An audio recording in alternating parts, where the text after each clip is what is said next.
This episode of Good Times, Great Movies is sponsored by a couple of our patrons. First is Zeke Perez. Zeke's a longtime listener, and while we don't know him personally, one thing we know about him is that he is a master martial artist, let's say. You know how people split those cinder blocks? They hit them with their hand and they break in half. He can take 3 of them, stack them on top of each other, get on a step stool or step ladder, hit one, and all 3 break. It's pretty amazing. And you might say, oh, other people can do that. Really? Can other people save the president's life? And I'm not talking about our garbage president that we have now. I'm talking about Barack Obama. A would-be assailant ran across the South Lawn.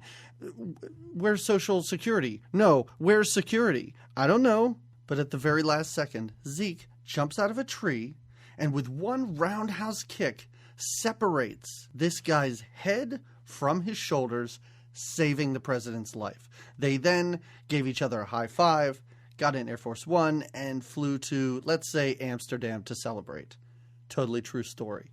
Our other sponsor is Michelle Soto.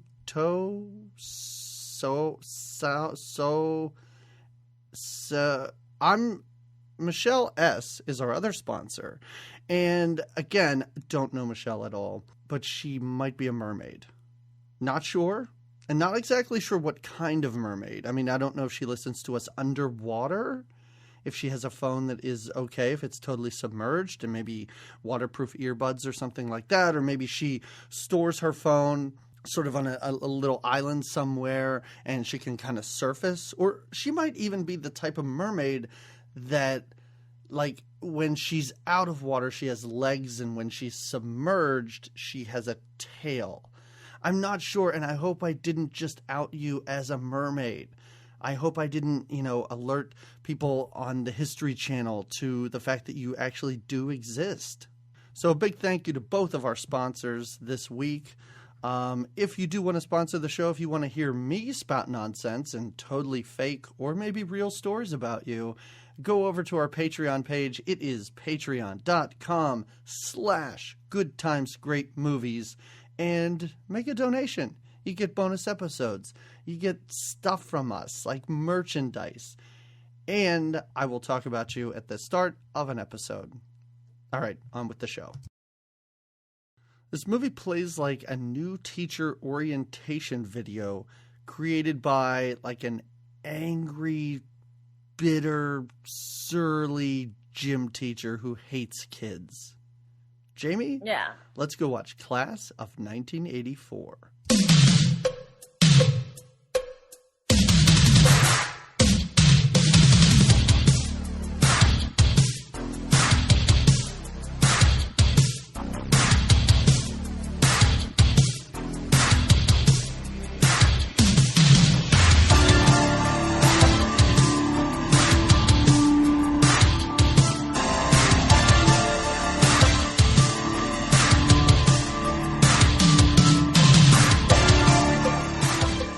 Hello, everybody. Welcome to another episode of Good Times, Great Movies.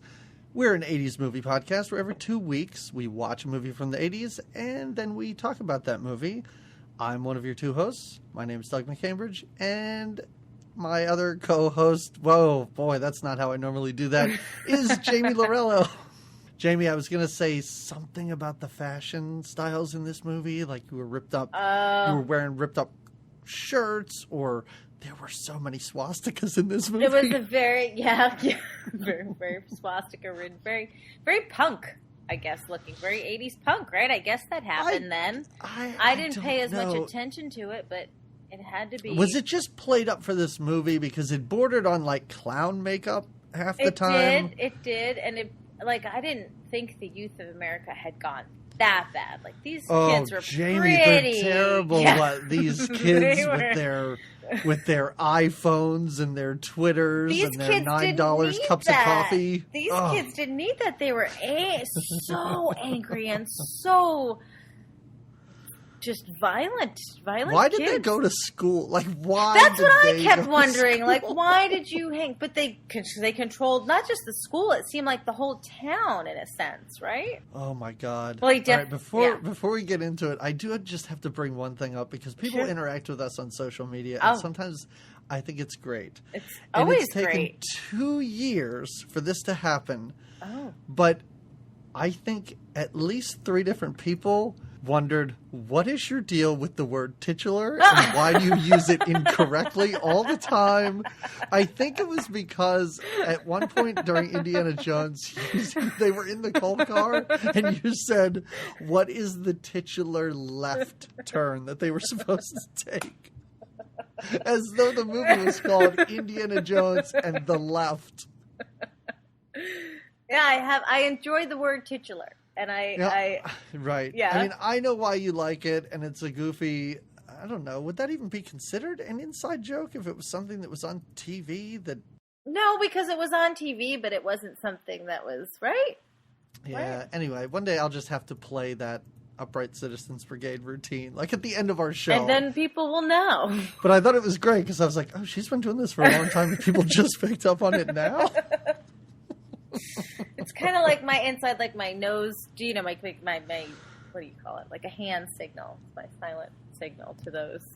That's right. That want to believe in the titular and the ability. It's your to take calling over. card, really. That should be like if you make business cards for yourself. Let's say you make business cards for this podcast. That's what your title. Oh, that's what your titular title would be.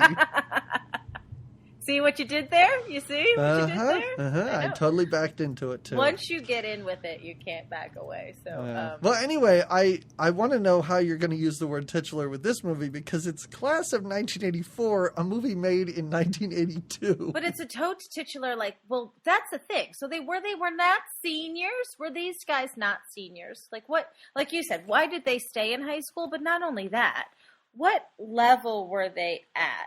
Because the one thug seems like he's like 35, like the big brawny dude that doesn't say much. The chubby guy? Yeah.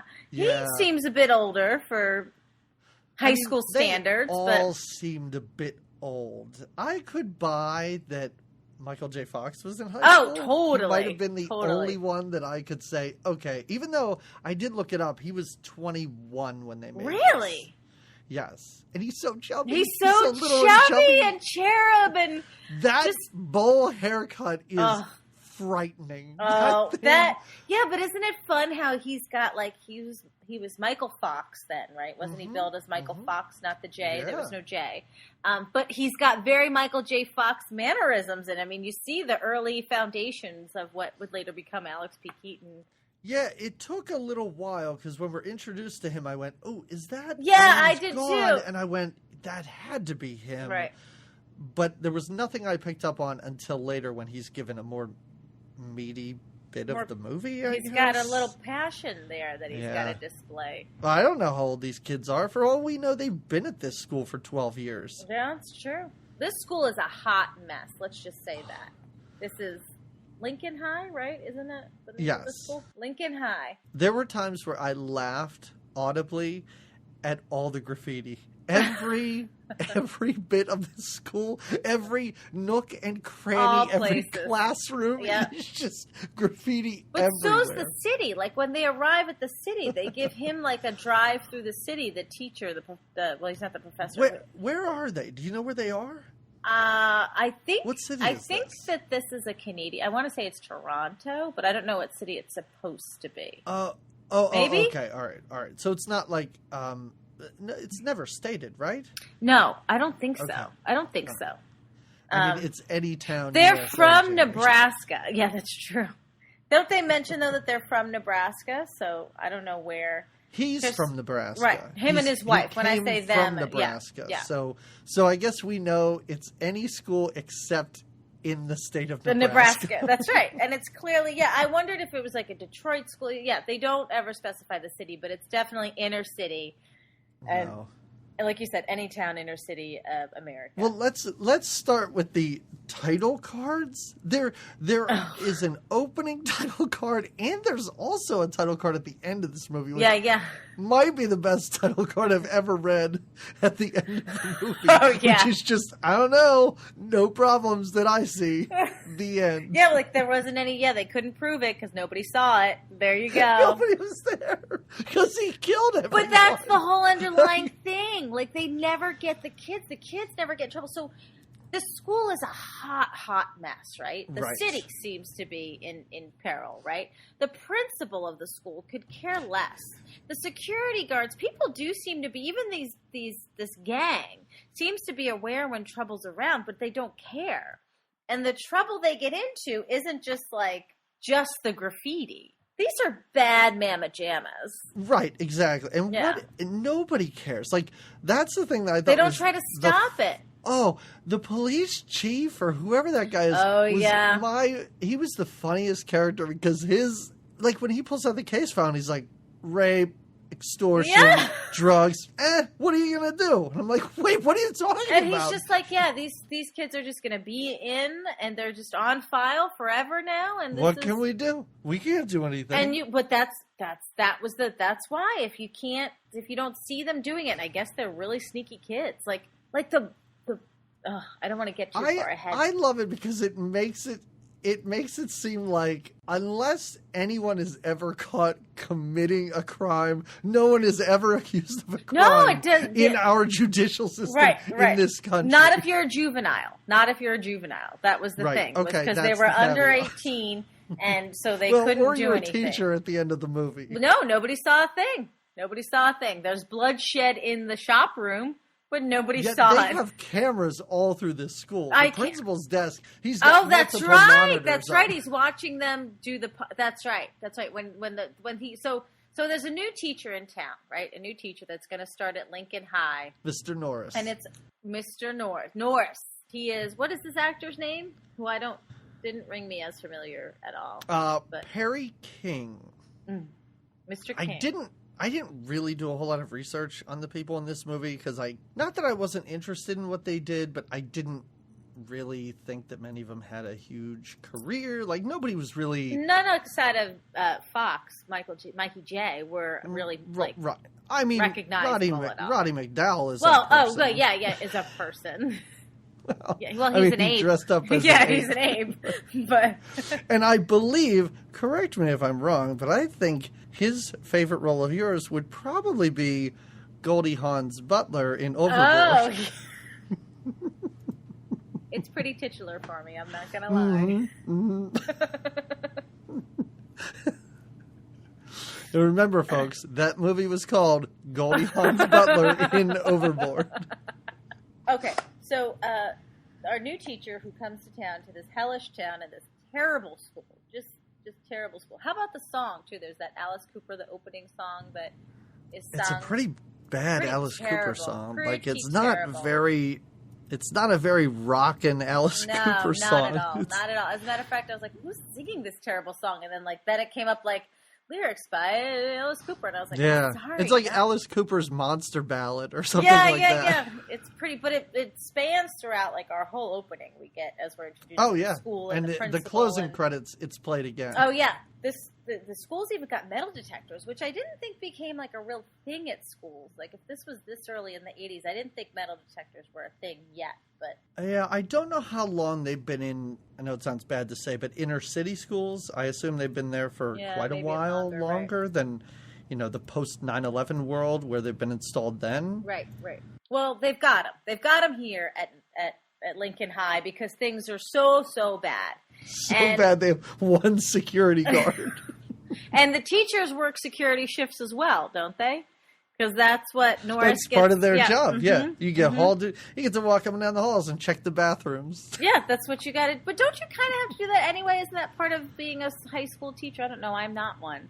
But don't they get call duty? You're asking me like I'm one. I'm not. I don't know. Well, you're what? She's not a high school teacher though. No, she's a teacher. I guess they don't have. Well, I don't think so. I don't think you have to monitor the halls. I think you're in charge of your class, and that's it. All right. Well, he's a music teacher, so we come to find out that he is Mr. Holland's Opus of sorts. He's here to teach these kids the symphony and make magic. I was so ready for something like that. I was ready for this to turn around. When it was I'm the music teacher, I was like, oh, this is about to get a little all right, where are we going with this? Well, when What's-His-Butt comes in and starts playing the piano, I'm like, I know what's going to happen. Yeah. We're turning it around. We're turning kids around, yeah. Yeah, but then it's too real. It's too raw. Because when he comes in playing the piano, he was still like a pretty big dick beforehand, and then he's a really big jerk after that. The stuff this kid does. So when the teacher kind of gives him the like, no, you're not ready. I'm not going to take you seriously because you don't take it seriously. He's right. He's right. You know?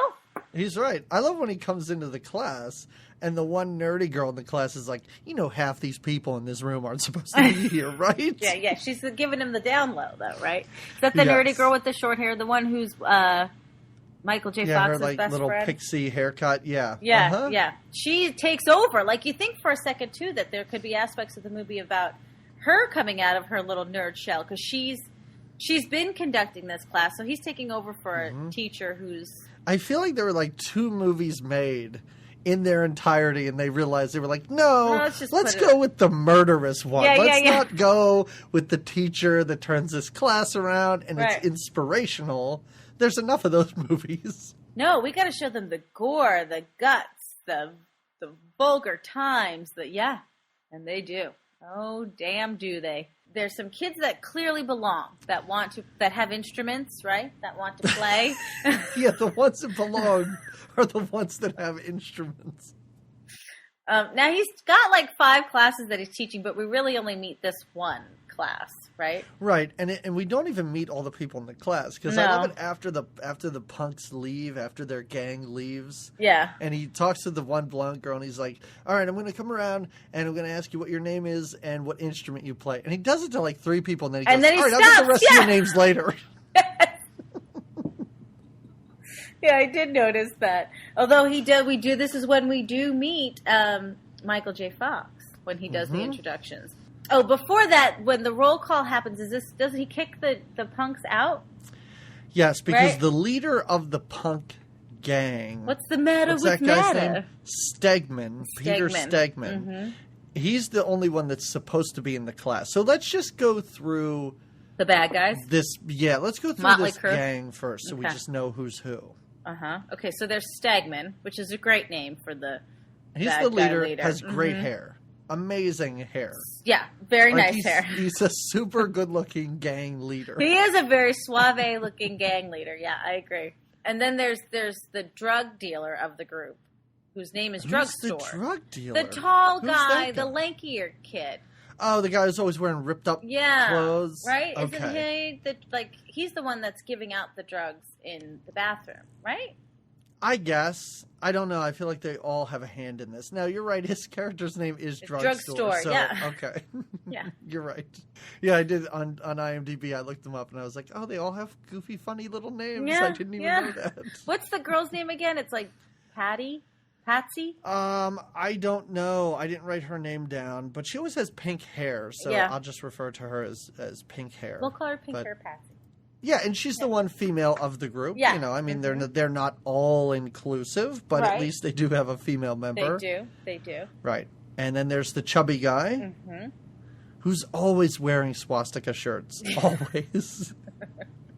Every time we see this guy. And at one point, he's wearing a half shirt, and he's sitting down, and his guts hanging out. And I was like, oh, that had to be...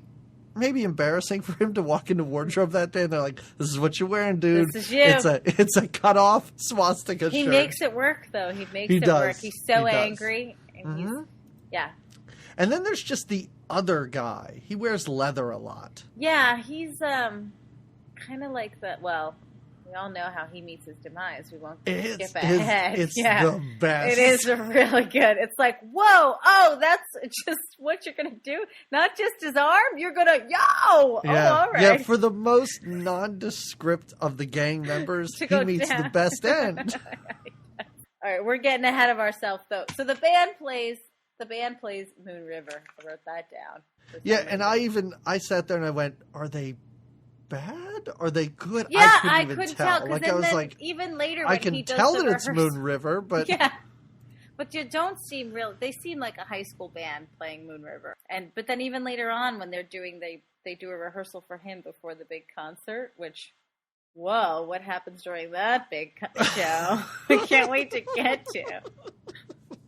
But I love how he's so enthused, and he's like, don't you guys want to perform? Don't you guys want to be in like the battle of the? Don't you want to take home the state battle of the championship? symphonies? And they're looking at him like these aren't concepts or ideas that they knew existed. I love that he breezes in from Nebraska and he's going to change their music world. And not only that, he's really going to stand up to. It's sort of a known fact. He buddies up to this biology teacher, right? And Terry.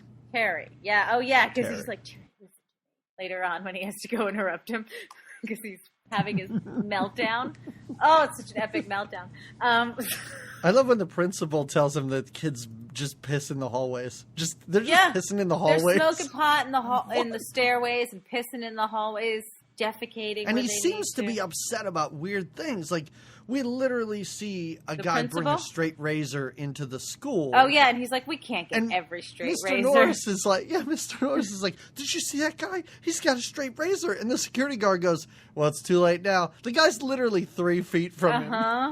Yeah, and later on, the principal is freaking out. And he gets on the thing. He's like, some kids are smoking pot. You better go get them now. That's right. That's true. The principal is, like you said, he's got the cameras. He is kind of guarding the school. But then clearly not enough because we see he doesn't care. We get the sense that this gang is in charge because we do see Leroy. We see a black dude trying to make a drug deal go down.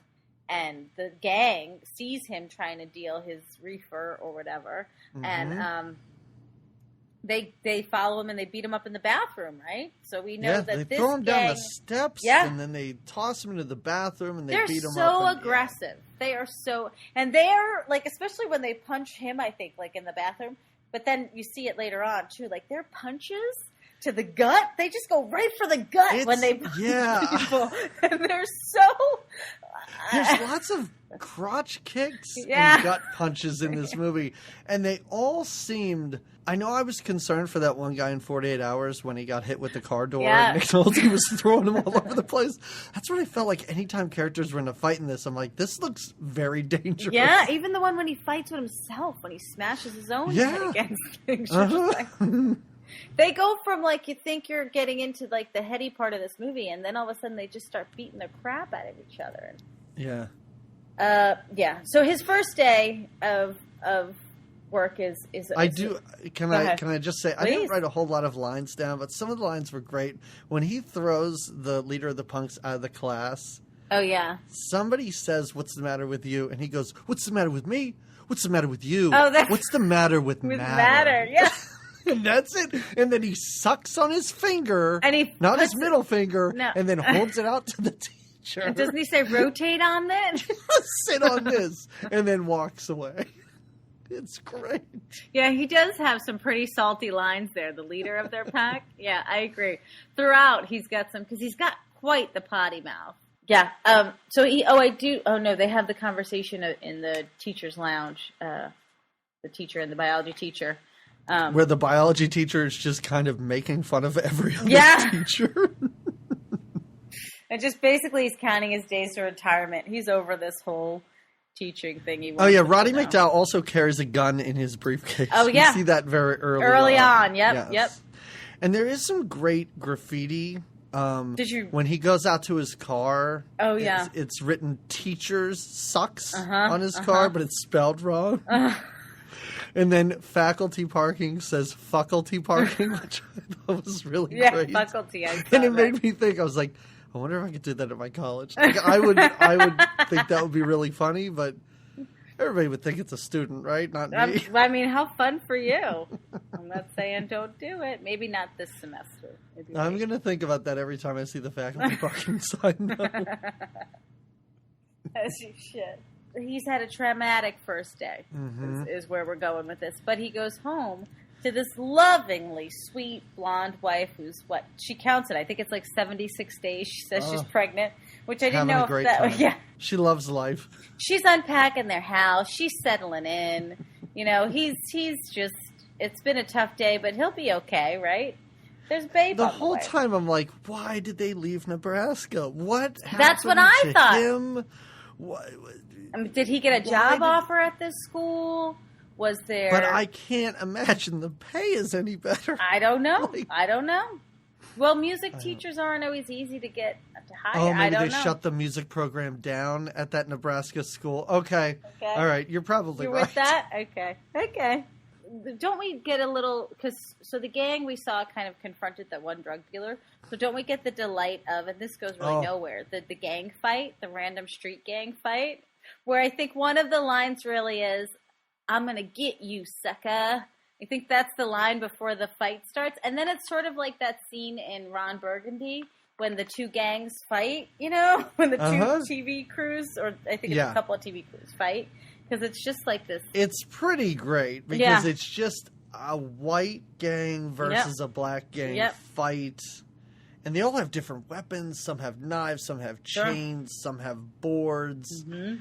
And, of course, the white guys win. And the cops show up and arrest all the black guys, too. Yeah. Well, why would they do it? Nobody saw who did it, right? Right. I do like how the black gang is all wearing matching red and black leopard print bandanas. Oh, yeah. We got to coordinate. And you see a few of them later in the school when, what's his name? Roddy McDowell goes nuts in his classroom. There's a few of them like in the class. Yeah. Checking it out. On. Well, you got to know they're there, right? Well, yeah, they're not the dominating gang. Right, and they're not just walking around with two fingers together. They're easily identifiable. Oh, this reckless gang. They don't really have a name, do they? No, I don't think so. They're just kind of like the school gang. Well, they get a hold of the teacher's directory. So I love how that's all just like second unit stuff because you don't see anybody's face. No, you just see the book. Yeah. You just hear these voiceovers like, "Hey, it's a good thing you got a hold of this." Well, we had to explain how we were at his house, right? Oh, they're so in love. They're just walking back. He's like, night. That was such a great Thai restaurant or whatever he said. They were like having the night of their little married life. Such a great time. But then it's weird. So her car pulls up to their house or right up to the car by their house. Yeah. And the way he persists, I did make note of that. Like, he puts his head into the car, and he's like, "Do you guys want something? What do you guys want?" And like, get your head out of their car. Literally, a car just pulled up, and he's like, "I'm going to go see what's going on here." Like, a car just pulled up. Yeah, on the and side crazy of the road. Pulled up. Yeah. There's nothing suspicious. And don't go chucking your head into it. I mean, again, not that he earns. So what's in the car is the gang with these clown makeup on? Or clown masks? Right? Some have masks on, some just have makeup. And it's not a very good disguise. I mean, clearly it's the gang that he kicked out of class about 5 hours ago. And he realizes that. And they spray him with fake blood, right? Yeah. And I was hoping it was ketchup because, I don't know, I just wanted him to go, "Oh, it's ketchup." It's ketchup. But no, fake blood. He even says it's like theater blood or something. Yeah, it's theater blood. And then they just walk away. And I expect that the director at times just went, "I don't know, just keep talking." Because as they walk away, he's like, look at my shirt. I can't, my shirt, it's all over me. Yes. And she's just like, oh God, oh my God, oh God, right? Doesn't she just kind of keep staying flustered? She didn't sign up for any of this. No. She probably did not want to leave Nebraska. She looks like she belongs in Nebraska. She definitely looks like he could be. That's why he busted out. School. That's why he busted out. I like how when he mentions to her, like when things start to get heavy, at the school, he tells her about going to her mother's. Like, things are getting a little scary. And she was like, "No, I couldn't leave you. We shouldn't do that. No." And then later on, she mentions it to him like it's her idea. She's like, I think I'm going to go to my mother's for a little bit. And I'm like, I've been thinking about what you said. And when it was just fake blood, I wasn't on board. I was all right. But our car exploded. So maybe now. Yeah, these kids, they know no limits. Well, so now we go, there's like a Godfather-y moment in this movie, right? This is when we're at the punk concert or the concert. Oh, yeah. And this is right. They have had a busy day. Yeah. This gang has had a very busy day because they beat up that dude in school. They had a gang fight. They somehow filled a squirt gun with fake blood, and now they're out at their lair, which is like under a punk club? Yeah, I don't know. He's got like an office that he's auditioning like. He's holding interviews. But for what? New members of the group, right? He's holding, the one guy wants to come in and be a new member of the gang, and the other one, She's auditioning to be a coke whore, is what they say. Oh, I didn't realize they said that, because I just was like, Yep. Is this just a reason to have boobs and like nudity in the movie? I mean, yes, it is, clearly. Well, but yeah, but I didn't realize I didn't even know they reason. gave her a name, like that she was auditioning for something. I thought she just came upstairs or to their lair. Like No, I think her thing is... She was there for some reason? She is willing to prostitute herself for drugs, and then I guess then they would get the money that guys pay her, I guess. I don't know, I'm filling in a lot of blanks here. Well, they all, like, when he's like, she gets naked and she's like, okay, I can do the job. Right. And he's like, well, we're going to have you pass inspections. Meaning Yes. the gang is going to gang rape her, right? And he just sends her off with that one weird dude. And the girl who's like, I'm going to girl, watch. I love, because she's so into it. She's the one who goes, make her take her clothes off. Yeah. And then, she hops right up and she's like, I gotta go watch this. I gotta watch it. Oh. Yeah, so you realize that this gang is not just like a bad graffiti doing. They're a bad gang. They're bad people. I mean, this is an organization. Yeah. This isn't just a bunch of punks at school. Mm-hmm. Like, they're running this town. Yeah, that's what it was. Out of the school, which again, why are they at school? Why are they wasting so much of their time at school when they could be building this empire? It's true. This is very true. And why is he living at home with his mom? I love that scene with his mom. It might be my favorite part of this movie because it should not be in this movie at all. When he's watching, first of all, he's like on the couch. Is he eating Cheerios? I want to say that he is. I don't know, but he's just wearing a sweater. He looks like he's one of the Cosby kids. Yeah, like, yeah. He but does he's not watching look a like very the same aggressive kid. show. He's watching like a show about machine guns or something. Right? Yep. The Machine Gun Hour. Yeah. I do like how creepy it is, though, when he talks over the intercom to his teacher. What does he call the teacher? Yeah, teacher. He always says it twice. I also love how then the teacher, Mr. Norris, starts to yell and then realizes, I have to push the button before. He does it twice, which is great. It felt very natural. Like, he's like, you son of a bitch. And then he hits the button. Oh, you son of a bitch. But they really tip him over the edge. Like you said, it feels like he's got a short fuse to begin with. A short fuse, I guess. But things escalate very quickly. Wow. Do they ever? It's not like this guy's a short fuse. He seemed upset that they squirted him with fake blood. Like, I get it, but he didn't seem to snap because of that. No. But so the next day at school, the teacher he's looking past the gang, and he's going to teach these kids that this is when he gets them. We're going to learn symphonies, and we're going to be in this statewide competition. And it's going to be great. This is a great scene, too, because while he's doing this, you see a shot of the doorway to the room. Yeah, where he's just... Yeah. He's like the leader of the gang is standing there, almost like psyching himself up to go in the room. But like one of his gang members has to go in first. It's this weird dramatic entrance. It is like quite the entrance. You're right.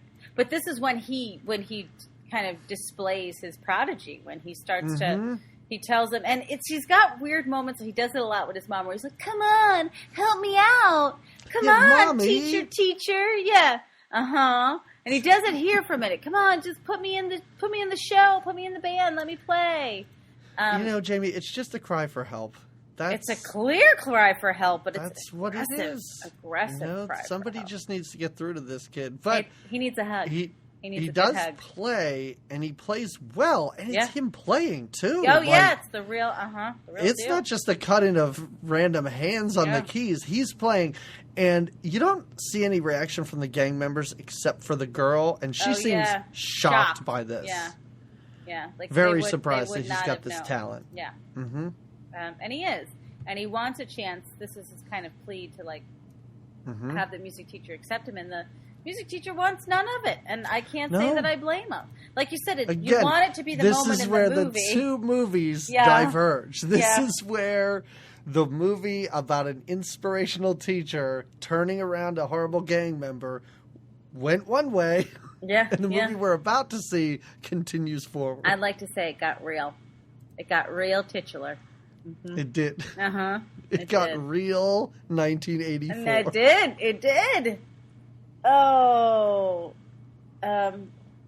So he bans him. He's like, no, you're not in, I'm not having you play. You're not in the I just don't want you in my classroom. And why does he, here. But they all go to the principal's office. Why? What? Because I think he's trying to ban him from the class, right? All he's right, like, I'll pass you if you just don't ever come in here. Okay. This is when they're in the principal's office and the gang leader goes, all I want to do is learn. Yes. See, he has these moments of this, like, he's crying for He's help. Very manipulative, and he's super good at it. Mm-hmm. With his little whiny face. Because I assume they don't have cameras in the bathroom. That's probably illegal. How do we never see that that's... Well, I think that's illegal. I don't know if you can put cameras in high school bathrooms. There's a lot of... No, but something is obviously going down in the high school bathroom. No, I'm just saying that's why the principal is unaware that this dude is so bad because they handle all their business in the bathroom, it seems. True. I agree. And I do think it would be illegal to put bathrooms in a camera? Cameras in a bathroom. Don't put bathrooms in that camera. They're too tiny. Nobody can use them in there. Oh, before we get to the bust, the big drug bust, I do want to mention this is also when we get to see the biology teacher's love for his buddies. Right? The biology teacher has a collection of animals in his room. It's the only thing that brings him joy, I assume. He doesn't seem that close with his wife. He doesn't seem into her. And now comes the big drug scene, right? Which it's an angel dust, right? I think they talk about it being angel dust. Oh, they do? Okay. All right. I don't know if what it was ever mentioned. Well, it's one of one of the band kids, a friend of Mikey J's, right? That is, like this is the era of like angel dust, PCP panic, right? Yeah, I think so. Like very Nancy Reagan had her just say no, and I assume that wasn't my Nancy Reagan. Yeah, I saw your head bobble. Shaking my head. Did she bobble her head? Kind of did. Yeah, I think this was when these kind of drugs, and this is what, because he doesn't take, it's like a little tab that he gets of something in a plastic bag. Yeah, right? But he snorts it then. I don't know what you do with angel dust. Do you snort it? Yeah. Oh, well then that's what it was. Okay. Wait, do you snort angel dust? I don't know. You said it so matter-of-factly, like you did it in 1984. I was like, I do. I don't know what anybody else does, though. Well, so the gang is dealing the angel dust to a very apprehensive. Mikey J doesn't buy it. Let's be clear. You're right. It is weird because they do say something like, "Oh, you got 3 of them in here," which makes me think that it was some sort of. And then when they find it, they find it when the it's clear something shady's going down. The gang. There's one of them watching the bathroom door, and I think it's that the music teacher's on hall duty, right? So it's his time to kind of check the halls. And he sees it, and he gets in the bathroom, and they hide just in time because their little watchdog lets them know. They all like run to the urinals or the stalls. Yes, they buy it. This friend is great when he's just picking his face when the teacher's talking to them. And Michael J. Fox is like, I don't do that stuff, and neither does he. And he's just staring and picking his cheeks. Because the stuff had set in, man. Yeah. We all know. He might have done a little bit too much. He should have portioned out what they had given to him rather than just do it all at once. Did he hustle it in? Because they separate right away. And that's the thing. When Norris comes in and he knows that the drug deal went down, he starts to search all the bathrooms and makes them empty their pockets. He does the great routine thing to find stuff. And then he actually goes into like the urinal to like get the tab out. Yeah, I know. He stuck his hand in it. He was like, what is pull out this a plastic then? bag, and then he's like flicking it around, and I'm like, there's piss all over that thing. Kid should at least put on some gloves before you go grabbing that shit. Yeah. I agree. And isn't that what they bring into the principal's office? But again, you're right. This is when they go into the principal's office and he says, all I want to do is learn. He's trying to blame me and frame me for things that I'm not doing, right? When all the kids go off to the principal's office, when they haul all the kids, one of the kids has actually no ass in their pants. Like, they have the ass part of their pants is cut out. One of the punk kids, I guess.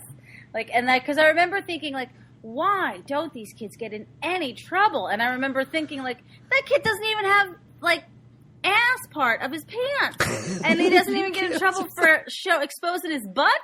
Yeah. Yeah, like, I don't know, when we were in high school, like, I think there was a period where kids couldn't wear, like, Big Johnson t-shirts. Yeah, there were those certain things. T-shirts? Yeah. Like, and these kids are spray painting swastikas and I guess wearing assless pants. Yeah, and nothing's said about it. They're not even giving a suspension for the possibility of dealing drugs and for showing their butt cheeks. Oh my God, it's great. Oh gosh, such a rowdy gang. In the meantime, while the principal's, kind of getting involved and Michael J. Fox is not confessing nothing, in the meantime, his little friend is tripping out, is having a full-fledged angel dust trip. He's having a great time outside. He's climbing a flagpole is what he's doing. And he just shimmies up this thing like he's a monkey. Yeah. He just grabs on his flagpole. He gets right up. It's a wide shot, too. I'm like, this kid's actually climbing this thing. He's going for it. He's going for gold. Mm-hmm. And the whole school at some point comes out to see him. And this is, again, when things like, I'm like, oh, this kid's high. He's on a flagpole. This is going to be a moment. Falls, dies. Falls down, dies. We see his body all like, yeah. Holds out the flag, is having so much fun, and the flag rips off, and he plummets to the ground. And his body cracks in two. You see it kind of going one way and the other. And when he dies, when he goes down, and Michael J. Fox is so sad. He's so sad. This is his friends, and he's giving no names to the teacher. He refuses. No. Even now. He's not going to do it. Because, and rightfully, he shouldn't. So now he's on ice cream date. He's walking around town with the short-haired, pixie-haired nerd girl, right? Yes. And the gang starts to follow him in their car. P.S., where did the gang get such nice cars? Like, they have this gorgeous red, like, sporty convertible, I guess, because the kid... Well, I mean, the kid seems to be somewhat affluent, And then later on, they have this black van, right? Yeah, that was weird. Yeah. I was like, oh, they suddenly have a rape van. Yeah. That's a bit strange. But at least there was some continuity. They couldn't use that red car anymore. No, they couldn't. Not after what gets done to it. They take Michael J. Fox, who's really trying hard. He's like, listen, I'm not going to snitch on you. Just please leave me alone, and I promise. Yeah, he's like, listen, I didn't say anything. And they're like, hey, we just want to talk. Yeah, come on, get in the car. Mm-hmm. Come on. Who trusts those kids, ever? They get hauled into a corner. He's kind of... Yeah, they sort of chase him and the girl down an alley. Yeah. Right in the middle. I mean, they're running after him in broad daylight. I know, that's why you know in the middle of the city. Mm-hmm. Powerful gang. They chase him down an alley, but at this point, this is where it's been such a rough day that Roddy McDowall invites Mr. Norris out for a drink. Oh, that's right. He's like, hey, let's go get a drink together. Mm-hmm. So they just happen to drive by and see the gang chasing his... Well, no, they see the car, and he's like, what is this all about? I think he sees the car, and then he sees them down the alleyway. And the biology teacher is like, no, this is no good. Please, let's leave it alone. It's after school hours. Why are we going down there? Yeah. He's like a week from retirement, I assume. Yeah. He's like, I don't want to. But they go down there, and this gang, again, is just ruthless. They're like, teacher. They're ruthless because they're like, listen, it's not school hours anymore. We can do whatever we want. We can murder people. What are you going to do, teacher? You can't take us to the principal's office? There ain't none of the cops don't care because we're Jews. But the teacher then ends up, the kids get away. Michael J. Fox and the girl run away because the teacher, the biology teacher gets stabbed, right? He gets like knifed across the hand, right? top of his hand. Yeah. Right. And Mr. Norris gets punched. Is it gut punched again? Isn't it? Probably. Yeah, I think it's one of those powerful gut punches this gang loves to do. But then, and then they're left. The gang runs away. Wow, the hits keep coming for this teacher. They do. This is like his first week, I think. It's very early on. This is his second day, I think. He's already watched a kid die and another teacher get cut, and he had a student punch him.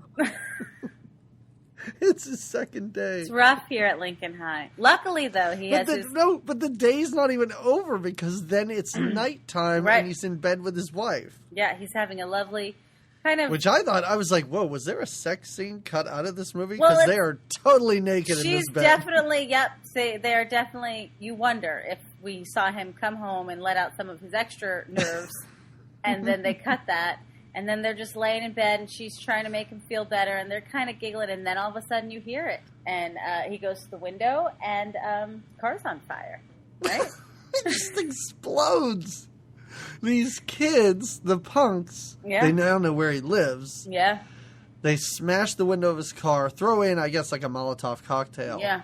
And his car just bursts into flames. And then it's just, And that's it. Again, same day. His second day on the job. And he goes to the police, and this is when the police are like, these are rapists and killers and these are what these kids are.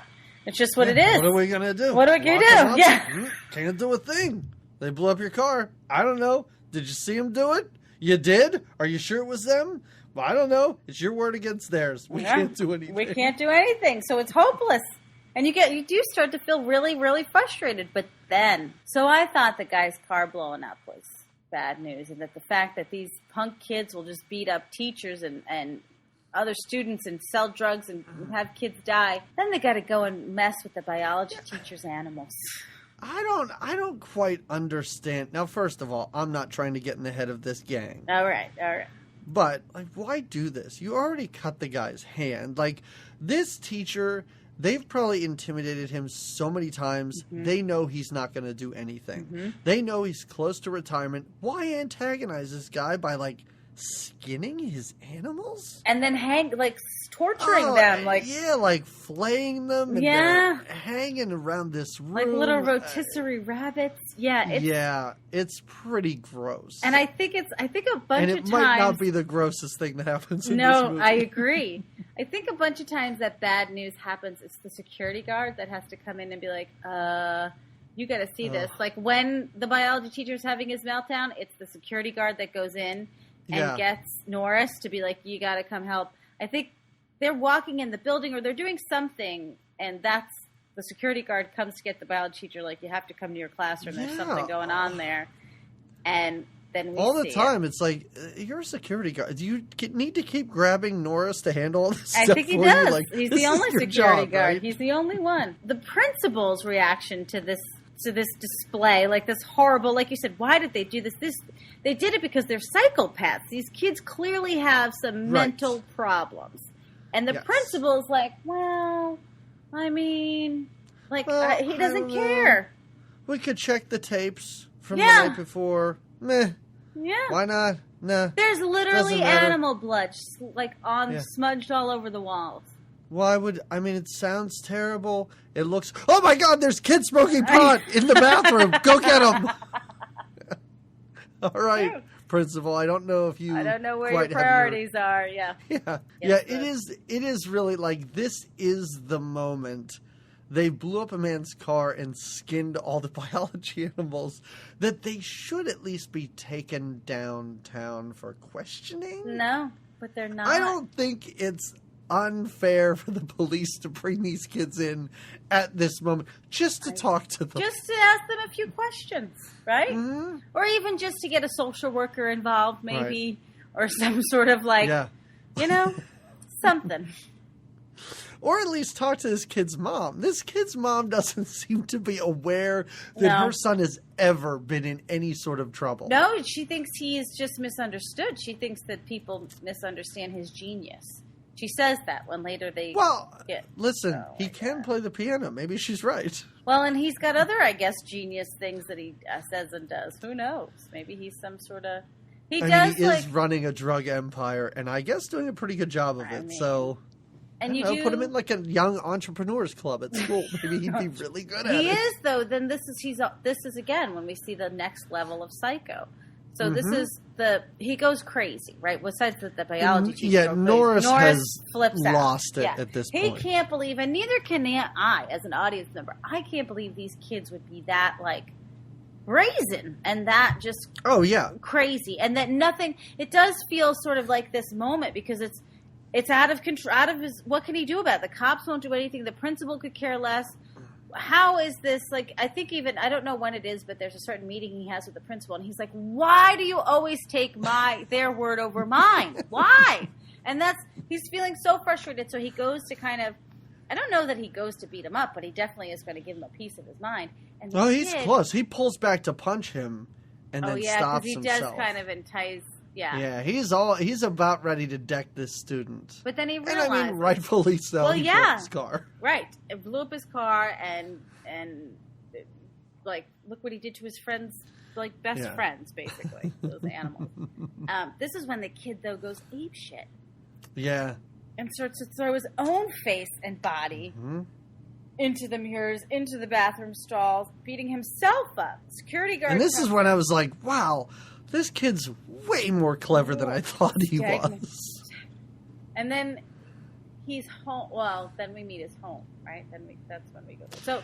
Well, Mr. Norris gets charged with assault. Mm-hmm. Yes, and I mean, he gets charged with assault. Finally, the cops step in to charge him with assault after everything that's gone on. But again, like, the whole rationale for why they can't get these kids is because, well, nobody saw anything happen. Nobody saw this teacher punch this kid. Yeah, true. But they just bring the teacher in. But he has the blood on his hand. The security guard says that at one point, too.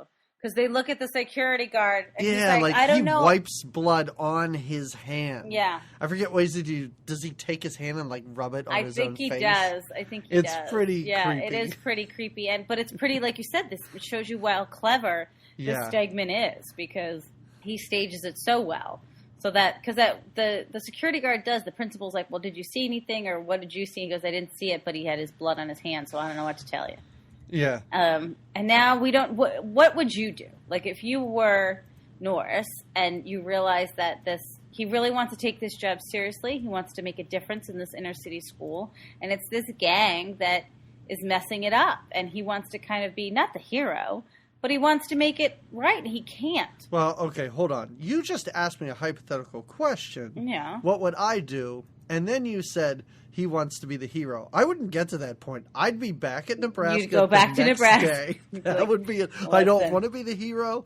And to me, it doesn't seem like the gang is the only problem at this school, right? Like, it is not 5 students that have just destroyed this entire it's a whole institution. culture. Yeah, it's a whole culture now that's taken over Because the other thing is, just pass them. Hey, listen, they graduate, they leave. There's no more bad kids at the school anymore, right? I'd give them an A.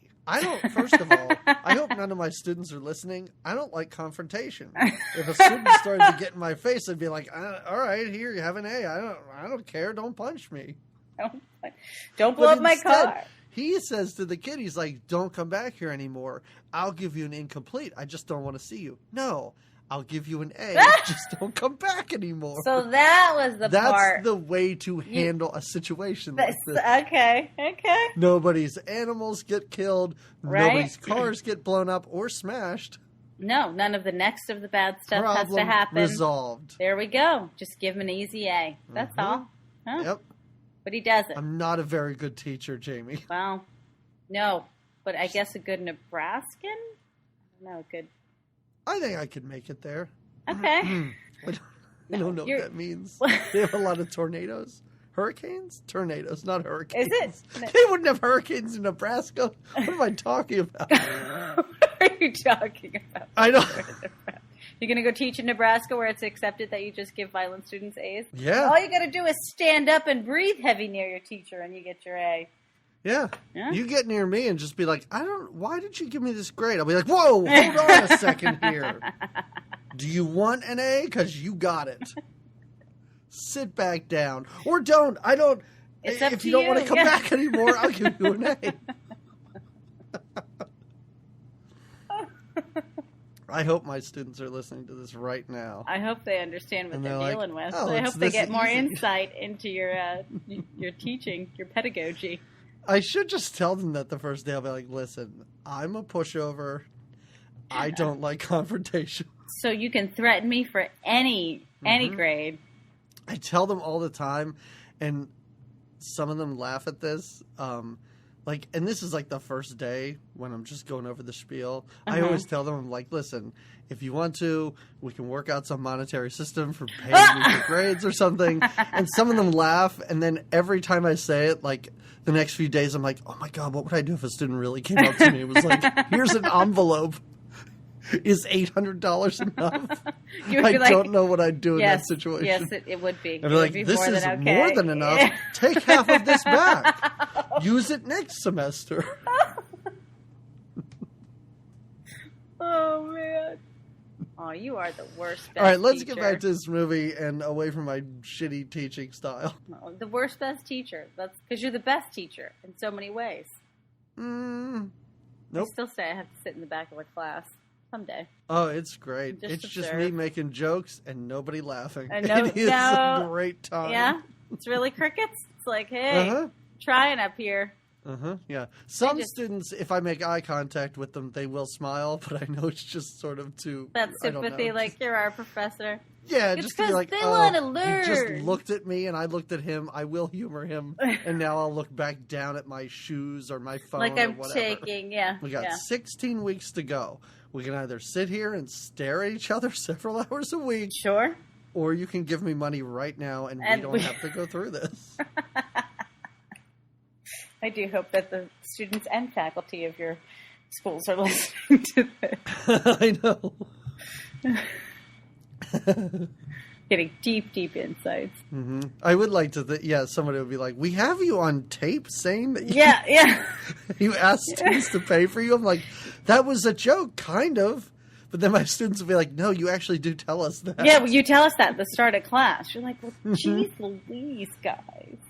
Oh, stop recording what I say. I hope there's no cameras in that classroom that I teach in. The jig is up, guy. The jig is up. All right, let's get back to this movie. All right, let's get back to it. I don't even know where we are anymore. What happened? We're at his mom's house. Yeah. Or at the gang leaders. At the Stegman's house, yeah. Mm-hmm. When the teacher, when Norris goes to confront the mom, and the mom wants nothing to do with him, right? Nope. She's just like, nope. My son is a special boy, and you'll never understand him. You get out of here. You stay away. Now, she also knows that the charges were brought up on him that he beat her son up. So it's very tense.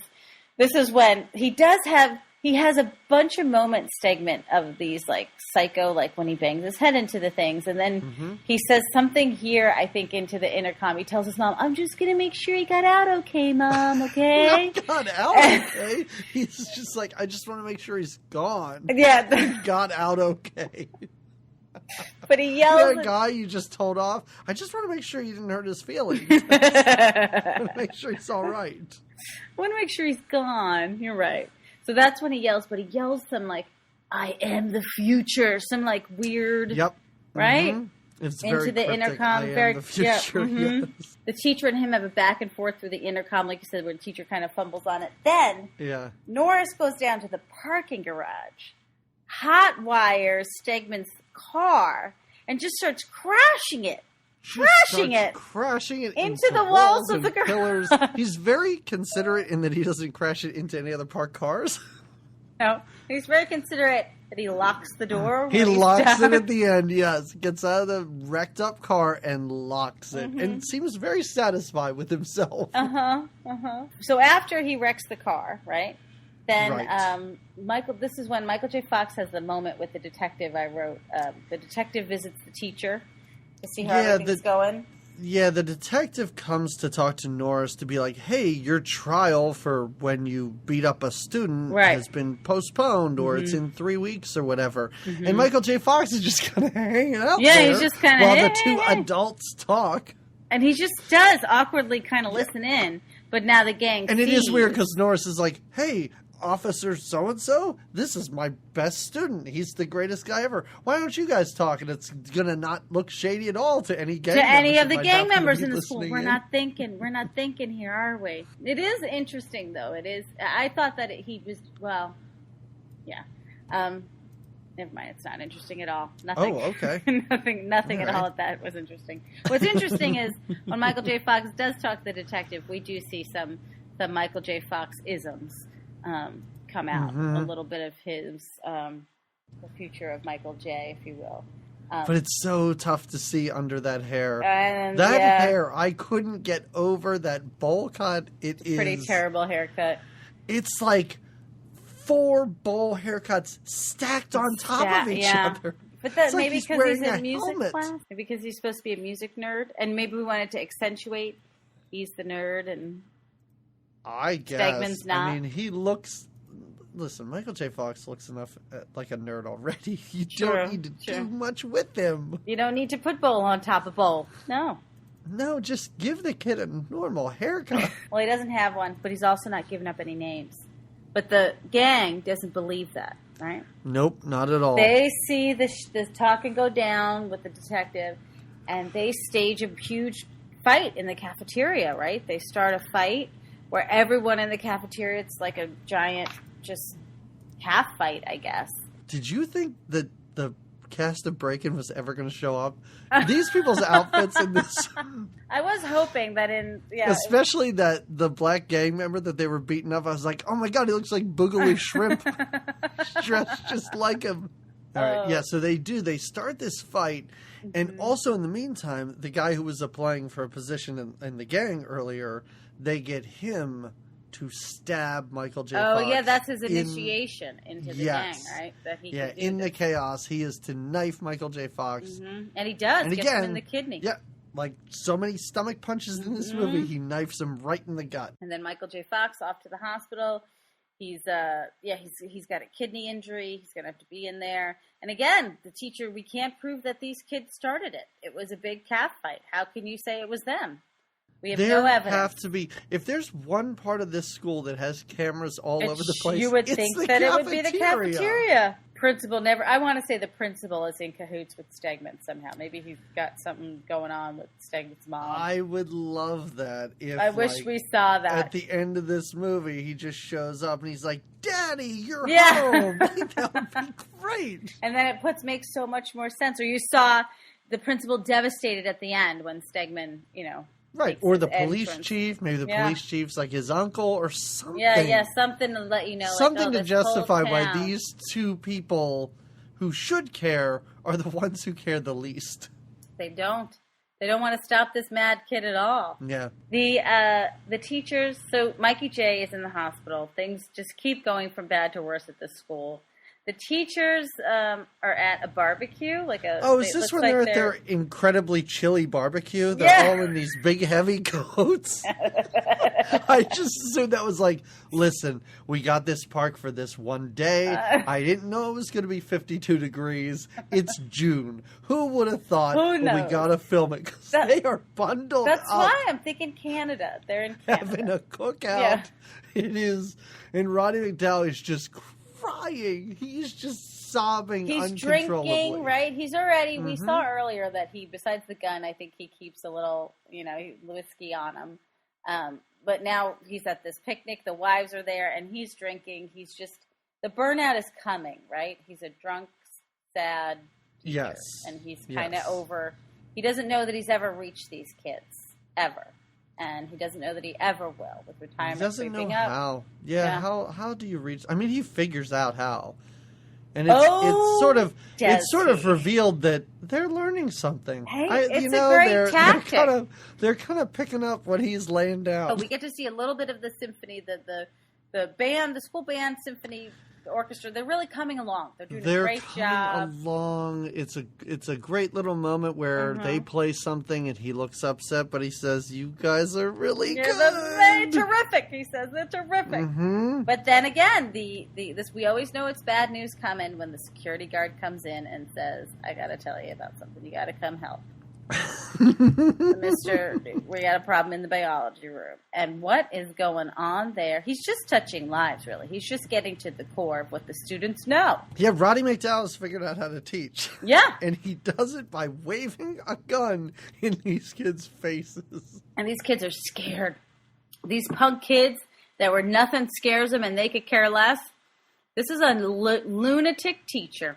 I do have to say, the gang leader doesn't look as scared as the other kids do. Well, who's going to mess Those with other that kids, pretty face? I mean, like the girl with the pink hair, yeah, and the guy with the tattered, ripped oh up yeah, clothes, like they are pooping their pants. Yeah. They're so afraid. They're pretty scared. Yeah. He's asking them questions about things he's taught them and putting the gun in their mouth, right? Doesn't he put it in the one's mouth? He holds it right to that one guy's head. Yeah. Makes him stand up, Yeah. holding the gun to his head, asking him questions about chromosomes. Yeah, the X's and the Y's. Hey, but he gives the right answer. He gives does? the right answer, and Well, he's that's- so proud. He's so proud of him. He is. No, he's proud of all of them except when he gets to Stegman. Stegman does not know the answer. No. But he does. There's a great moment where he's like, "It's working. Well, I am teaching them. Yep. See, I'm learning." Because Norris tries to come in and tries to calmly talk him out of, stop this, whatever, and he's not gonna, because look, it's working. The kids are learning. But then he freaks out. He goes to shoot the gun when Stegman gives him the wrong answer or can't answer. I don't think. Yeah, I mean, Norris knocks the gun up, Mm-hmm. So and he shoots the ceiling. Mm-hmm.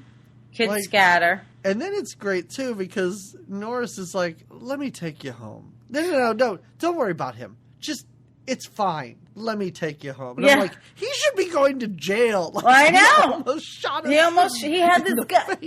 Well, I like then he says, let me take you home. Then he goes, no, I'm fine. And he just leaves. Yeah, Nobody does anything. They let him go. This lunatic just tried to shoot these kids. And he's not only not getting a ride home, he's just leaving. Just leaving on his own accord. The police apparently have not been notified of this incident. The security guard just decided to go tell Norris, not call the police or anything like that. Just, this new teacher who's been here for 4 days, he'll come in, he'll handle this. They handle things within itself. It all gets handled within itself at the school. Yeah. Well, then again... But if he was in jail, we couldn't have this next scene. The crazy driving scene where he goes crazy and tries to run everybody over? Oh, my God. So, yeah, instead of going home, he goes, I guess he knows where their secret lair is. He goes to that concert. But, yeah. I guess and he tries to run them all down in the street. First of all, this gang is great because they're never more than 2 feet away from one another throughout Yes, they this do hang movie. pretty tight. They're pretty tight. Yeah, so they're all in the middle of the street, and he tries to run them down in his car. And he gets a crazy mad look in his eyes, similar to the mad look that he had when he was having the breakdown, which was epic. Yeah. Roddy McDowall knows that if he murders these students, he will save the school, I guess. Yeah, so he goes after them. He goes after them hard. And he does. Yes. He gets Stegman's on the roof of his car, and he's driving around with him for a while, right? Yeah, for a little while. And then Stegman, how does it happen where Stegman... He turns the car and Stegman rolls off. Because he does a lot of spinning with the car and driving. Yes. And then he tries to run him down again. But he flips over another car and explodes. And just explodes. On fire. And dead. And it is great because the gang's standing behind the car, just laughing, just having a great time. They think it's funny. They think, la-da-da-da-da, look, that crazy teacher tried to kill us, and we get the last laugh. They're psycho. This gang is psycho. Might be another, this is another great part of this movie, because right after his car blows up, it's another weird cut to another scene of Norris and his wife walking, and the camera's really far away, so I'm like, that's probably not them. And you just hear a voiceover of Norris going, it was nice to see so many kids at his funeral. And his wife is like, I think I'm going to go to my mother's house. And this is all shit they added later. Yeah. For conversation. For them. But this is when they have the emotional talk about misfit kids, and she's like, why do you have to do this and stay so committed to them, and why don't you come with me by my mom's? And he's like, no, I got to stay. I got to see this to the end. But you whatever don't. that is, but you don't. You don't. I mean... No. And you're the only one that wants to. Yeah, and that kid still has not taken vengeance upon you for wrecking his car. Like, that's never even brought up. He does say something. He does. He comes in the classroom at one point. Yeah. Well, he comes in his classroom when and he says, when like, he comes in right afterwards, but the security guard just happens to walk in. They do start to and fight. Like, and then he hey, says, is "You're something just wrong?" leaving." Yeah. But he says, "You don't think I know what you did to my car, teacher?" Teacher, mommy, don't let him in. Don't let him in, mommy. All right. So now we're coming. Right, we're coming to the final concert. It's the big night. The big. Oh, these kids have been waiting for this concert the entire year. I guess. It seems like a week has gone by. Yeah, it seems like it's gone fast, but I guess we're meant to think it's at least as long as it takes for a band to rehearse. So I would think the year, but maybe half the year, maybe a semester. Yeah, I needed things to come up, like almost like in The Shining, how it'd be like Tuesday. Yeah, Wednesday. yeah. Like I needed something to be like October. To give you a timeline, and that's when they blow up his car, and then it's like December, and then this happens, and you kind of see or something like you saw. It really does feel so compacted. Insanely condensed. Yeah, I agree. Yeah, you don't know, but regardless, you do know that the concert's happening tonight. Yes. They're going separately. I got a little suspicious, I'm not going to lie. When he's at his home first getting ready, and they're going to meet separate, he and his wife. And when this arrangement is made, I did think to myself, I don't know if you want to leave your wife alone ever. Well, when this arrangement was made, I was like, didn't she just say she was going to her mom's? Like, that's right. There. Like, that is if you have that conversation, that is I am going to my parents tonight. Yeah, I'll see you. You pack your stuff, you leave. You're out of there. I mean, these kids kind of sort of just killed a teacher who kind of sort of almost shot them. Like, this is not a situation. You do not. These kids know where you live. They blew up your car. That's what I mean. I wouldn't leave my wife alone, and she shouldn't be so eager to drive separate or get there separate. But regardless, they make that choice. Right. He is getting ready. He's getting them all ready. Ready. The kids are dressed up. They look so nice. The gang breaks in to his house, and not just tries to abduct his wife or. No, they gang rape know her. What they're gonna do. I was like, okay, this is not just a kidnapping. Like, this has been escalating. I did not think that they were gonna do the gang rape thing. No, see, I kind of. You did? I didn't know it would turn into a gang rape, but I just kind of thought, okay. I knew bad things were gonna happen. I was like, no, I was pretty sure she was gonna be raped. But I thought maybe just by one of them. Yeah. I didn't know they would take turns and that we would have to keep watching this. Yeah, and then she goes unconscious at a certain point. He's right? choking her with that chain. Oh. Yeah, it is like when it cut away and I was like, oh, this is bad. I didn't expect it to go back to that scene. And us to have to watch her get raped like 3 different times. Yeah. And the girl to take Polaroids of this. Yeah, that's right. So she takes the Polaroid. So they do this, but they still take her with them, right? Right. They do kidnap her, yes. Mm-hmm. They're close to murdering her. I kind of thought they were going to kill her. I did so, too. I thought she was going to die. And I was like, this movie got way dark at this point. Yeah, totally. I thought we were going to see her head in a box. What's in the box? Yeah. I'm not saying that would have been better, but it might have been a little bit better. No. I don't know. That sounds terrible of me. He does, yeah, right? He does, as the concert is starting and he's looking out into the audience with his wife, where is he? The punk girl comes and delivers an envelope with the Polaroid in it. Well, as you can imagine, when he sees this picture, he goes apeshit. And this was interesting, runs after her because she's there. He sees her, and then she laughs like an idiot, like a lunatic, runs out the door, and he just takes off to chase her. Abandons his class. The whole concert's paused. What's interesting is he runs off. No one knows where he went, but no one tries to follow him. They just seem to wait around for 15 minutes or so, hoping that he comes back. Yeah, I mean, to be honest, they're like, well, maybe he had to go to the bath. I mean, nobody runs to the bathroom like that. I mean, well, he was just given an envelope with something in it. So nobody questions what? I don't...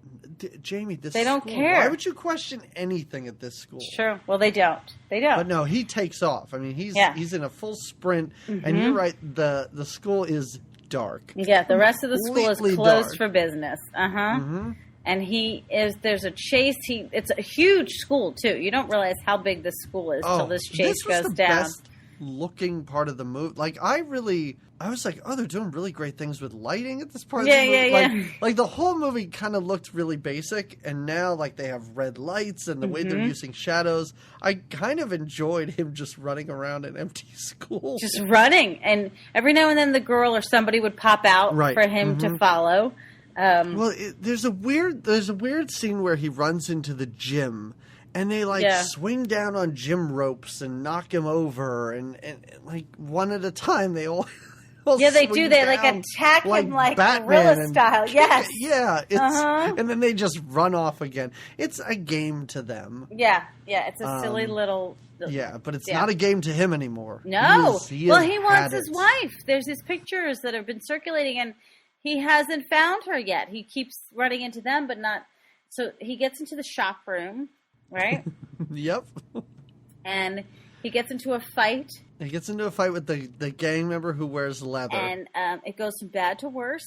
And we're nervous that we're on the course. There's the saw. Yeah, it's like a table saw that gets turned on. Well, I guess the gang member turns it on because he has his face down there. Oh, yeah, he's got him. He's about to cut his face open with the table saw, but Mr. Norris turns the tables. Well, and as he turns them, first he just chops his arm, and I think lesson learned. His arm off. That was the craziest part of this. Like, I expected him to kill this kid with this table saw. I did not. And in the end, he does. He picks him up and he drops his back right on it. He drops his back right on this saw. And also doesn't turn it off, which I think is great. Yeah, he just leaves it running. Hear it like spinning and cutting. But when he cut his arm off, literally the arm is just laying on the table. Yeah. I thought that was kind of shocking in a movie that's been very shocking up to this point.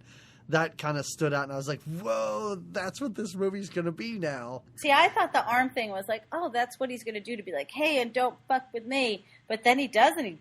When he puts him on the saw and splits him in two, I was like, oh, yeah, he's lost it. They've raped his wife, and he sees nothing but blood. The other two realize that this guy's missing. The other two gang members, they go in, and they hear the saw going, and they see their friends split in two. They turn it off, and then they go to wage their own war. And now they're in. I guess this is like the basement where all of like the mechanic shop is. It's like a shop, not like a shop class, but like an auto repair. Shop, like something that would be at a Votech school. Yeah, kind of Votech-y. Yeah. So they. Well, it's great because even before the punk kids go in there, all you see is Norris in the room dumping gas. Yeah, everywhere. gasoline. Yeah, he's just showering this room in gas, and then he hides behind a car and starts a blowtorch. First, when I saw him dumping the gasoline, I'm like, holy shit, he's going to light the whole school on fire. He's just like, I'm done with you, Lincoln High. You're the worst. Right. You're going down. That's what Roddy McDowall should have done. Symphony and all. I don't care. Oh, P.S. In the meantime, the class, his band, has stopped waiting for him. And the little nerd girl has taken over. She's like, I'm going to lead this band. Yep. Oh, yeah, let's do it. She's going to do the conducting. So he gets the room filled with gasoline so that when the one drug dealer guy comes in, drugstore guy. He sets him on fire. And when he sets him on fire and the other gang members come in, they literally walk into him like his skull burning on the floor, right? Like he's just sort of charred. He's like looking around, like he's not dead. You kind of see his eyes blinking and looking around, but he doesn't look to be in great shape. No. He's not and the rest of this does just take place in this one room. If there's a problem with this movie, and maybe there's a few problems with the movie, but like you have an entire school. Like I wanted him to like stab one of them in the eye with like a ruler or something and like go into different rooms. the girl and the chubby guy and drugstore all die in this auto body shop. Yeah, it's true. They all go down here. Because he gets into a fist fight with the big guy, but the big guy's winning this fight. In the meantime, the girl gets in the car and I guess decides to run Mr. Norris down. I think that's her defense. She's just going to run him over. But he kind of just moves out of the way. Yeah, and then she runs over the other gang member. And also knocks the lift off of another car, so another car crushes on her, falls on top of her. And but she does give away because he needs to know where his wife is. His wife is with Stegman. Where are they? And she kind of gurgles it out. Yeah, with her dying breath. Mouth. Yeah, that they're on the roof. On the roof. It's kind of I don't know. The confrontation on the roof was kind of fun, but I guess anticlimactic because we just saw these cool deaths. And he just sort of punches Stegman a lot. Oh, yeah. Stegman does, stab his wife. Oh, yeah. He cuts his wife, across her chest. He's like, I'll let go of her. And she's like, ouch! Yeah, just like that.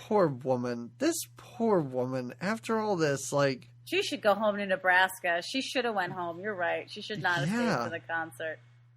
But she did. And this is one of those movies where I'm like, I sometimes think about movies as though they're real sometimes. And I'm like, imagine these characters 5 years from now and him being like, remember that time when that gang raped you? Right. And then I killed all of them?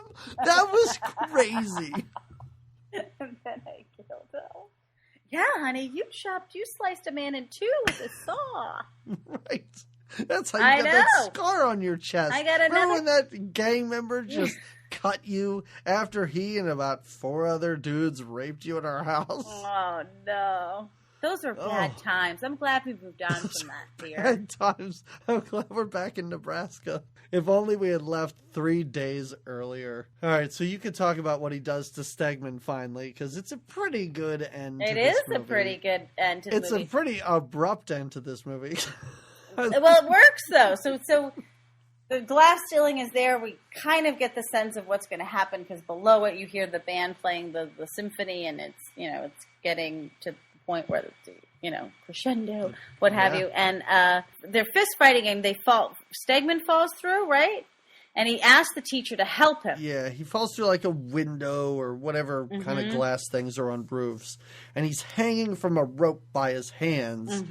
And he asks him to help him up. And Norris kind of tries to. He reaches out. Well, he thinks about it really hard before he does. And I think something in him, which is weird because I'm like, wait, you just killed another kid with a blade.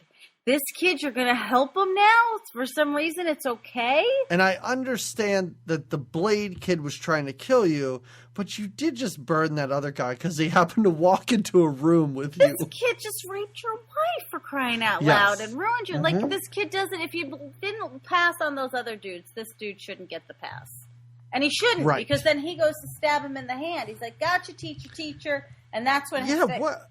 Yeah, because he's a psycho. And when he completely lets go, Stegman kind of hangs himself. He falls, crashes through, and then is hanging, left like a dead body hanging above the concert. Just above the band. It is the end of the show and the end of this movie too, because that's how we wrap.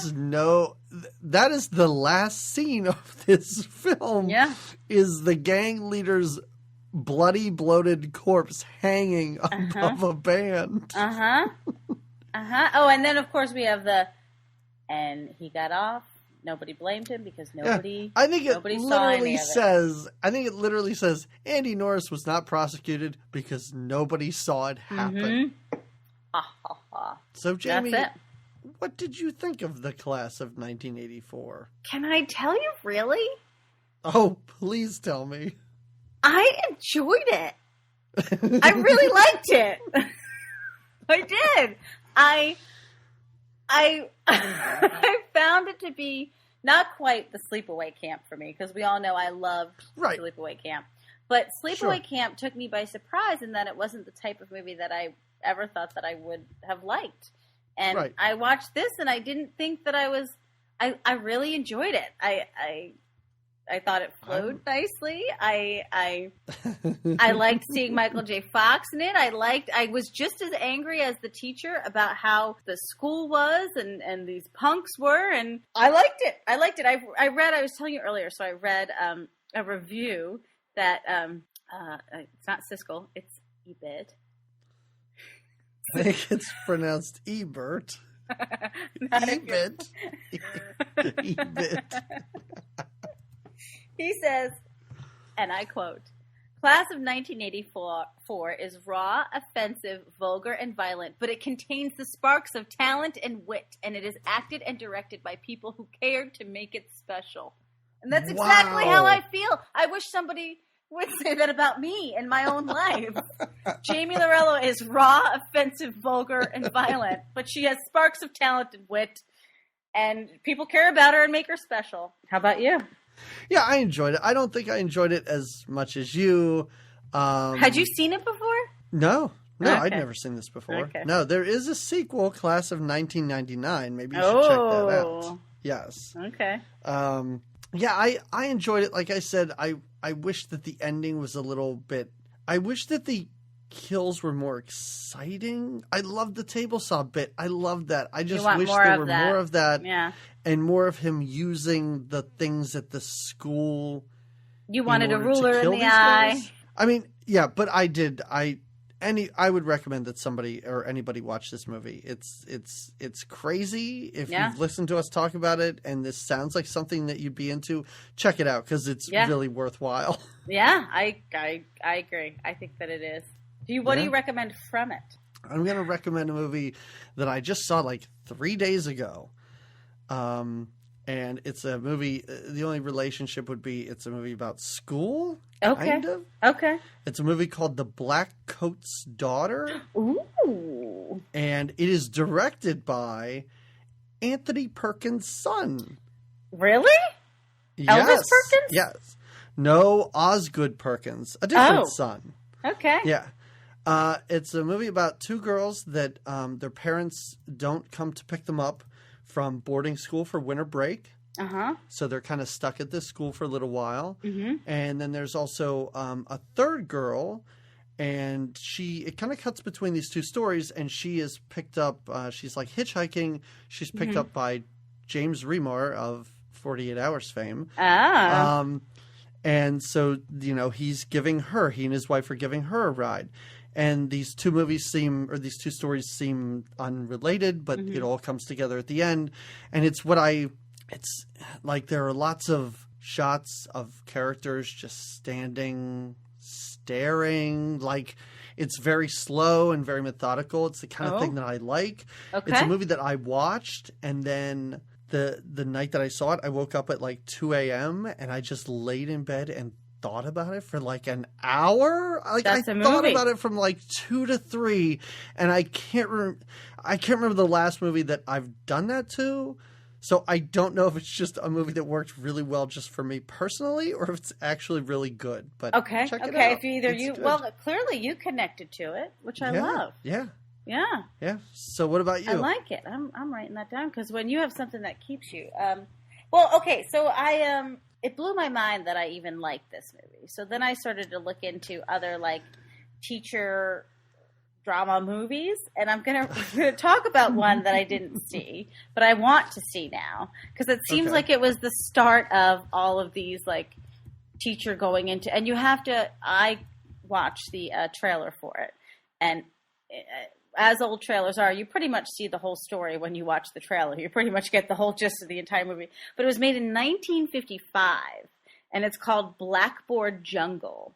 And it's with Glenn Ford and Margaret Hayes, and it basically is about a teacher going into this inner city school and how tough it is because kids today, and it's weird, it has like a weird rock and roll soundtrack, but it's the 50s, so it's really like, what bad things are they doing? But there's these bad kids, and the teacher goes in and tries to kind of see them through. And it's the same kind of thing. He's having in the trailer, he's having a conversation with his wife.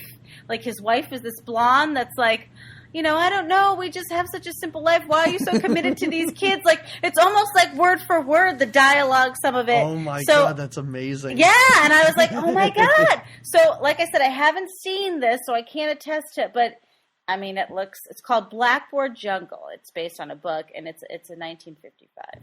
It sounds awesome. I'm going to put that on my list. All right. Now we've got lists.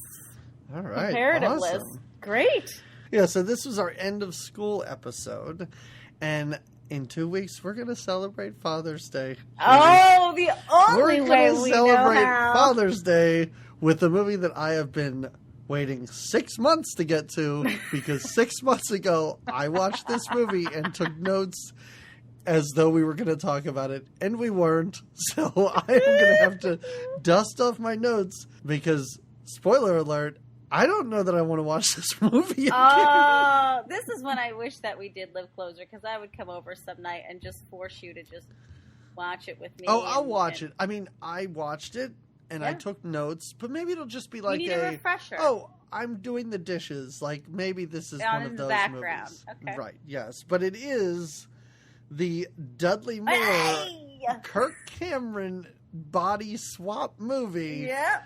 Like father, like son. I mean, I cannot wait.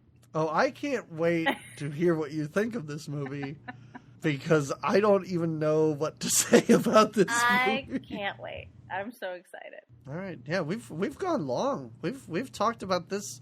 We've talked about this movie way longer. Well, I was excited to lead it because I knew I could be thorough. I mean, I might have been too thorough for a movie like this, but I enjoyed it. I was shocked at how much I enjoyed it. So I'm glad you did. Yeah, no, me too. All right, everybody. All right. So we will see you in 2 weeks. Oh, That's make sure to go to our website. It's called GoodTimesGreatMovies.com. Make sure, if you think that we are worth even $1 of your hard-earned money, go to our Patreon page. It is Good Times. Nope, it's patreon.com/GoodTimesGreatMovies. Go there. I don't know, whatever. We will talk to you again in 2 weeks' time. Bye-bye. Fresh flash, slinging down your street. Fresh flash, won't you eat my meat? Fresh flash, oozing through the slime. Fresh flash, and the city's mine. Fresh flash, fresh flash. I'm in a subway ditch, chewing on some old bitch. With nothing else to do, I just might get the air. You get in my way, I cut your leg for pay. Drop me off downtown, watch you fall around. Fresh flash, fresh flash.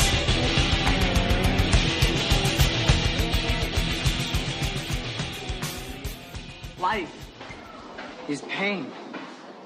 Pain is everything. Podtron. This podcast is part of the Podtron Podcast Network. For more, visit podtron.wordpress.com and Podtron Network on Twitter and Facebook.